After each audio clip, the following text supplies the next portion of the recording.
ટૂંકમાં કહું તો એટલું કહી શકું કે આજનો દિવસ મારા માટે ધન્ય દિવસ રહ્યો અને ખાસ કરીને જે ભારતીય સંસ્કૃતિના મૂળમાં છે, આપણા સુગંધમાં છે, આપણા ધર્મમાં છે એવા તુલસીને વૃંદાને યાદ કરીને આજનો દિવસ ઉજવવામાં આવ્યો। એટલે આજનો દિવસ એટલો યાદગાર બની રહે।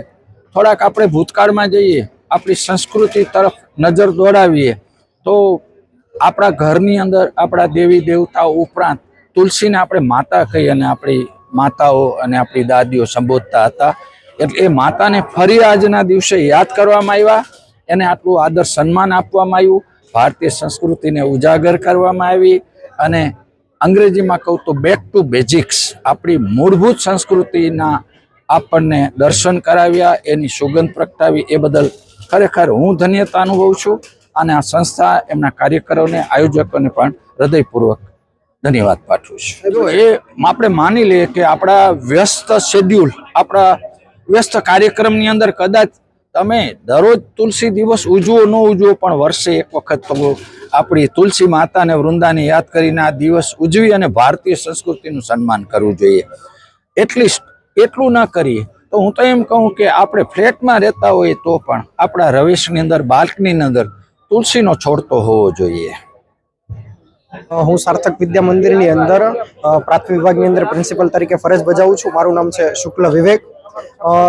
સાર્થક વિદ્યા મંદિર દર વર્ષની જેમ તુલસી દિવસ ઉજવે છે, આ વર્ષે પણ દશાબ્દી મહોત્સવ અંતર્ગત એટલે કે 2015-16 થી લઈ અને 2024-25 આજે જ્યારે સાર્થક વિદ્યા મંદિર 10મા વર્ષની અંદર છે ત્યારે દશાબ્દી મહોત્સવ અંતર્ગત તુલસી દિવસની ઉજવણી કરવામાં આવી છે, જેની અંદર આજે સવારે જ શાળાના સંચાલક કિશોર ગુરુજી, ટ્રસ્ટીગણ તેમજ જે આપણે વિવિધ ક્ષેત્રે સન્માનપત્ર આપીએ છીએ એ દરેકનું આજે સન્માન પણ કરેલું છે, તુલસી પૂજન અર્ચન પણ કરેલું છે અને સાથે સાથે 2 દિવસનું બિઝનેસ કાર્નિવલનું પણ આયોજન છે, જેની અંદર વિવિધ પ્રકારના સ્ટોલ છે જે વિદ્યાર્થીઓ દ્વારા અને વિદ્યાર્થીઓ થકી જ ચાલે છે। વિદ્યાર્થીઓએ પોતાની રીતે જ એમના સ્પોન્સર્સ ગોતેલા છે, એમના જે ઇન્વેસ્ટરો હોય છે એ પણ એમની જાતે જ ગોતેલા છે। એનો પણ એક હેતુ છે કે આજે વિદ્યાર્થી કાળની અંદર ધોરણ 9 થી 12ના જે વિદ્યાર્થીઓ છે એ લોકો પોતાની જાતે જ ઉદ્યોગ શીખે, ઉદ્યોગની અંદર કેવી રીતે ઇમ્પ્રૂવ લાવી શકીએ એ લોકો વિદ્યાર્થીઓ પોતાની સાથે જે જાણી શકે અને પોતાની રીતે જે શીખી શકે કે આની અંદર કેવા કેવા આપણને પડાવ આવતા હોય છે।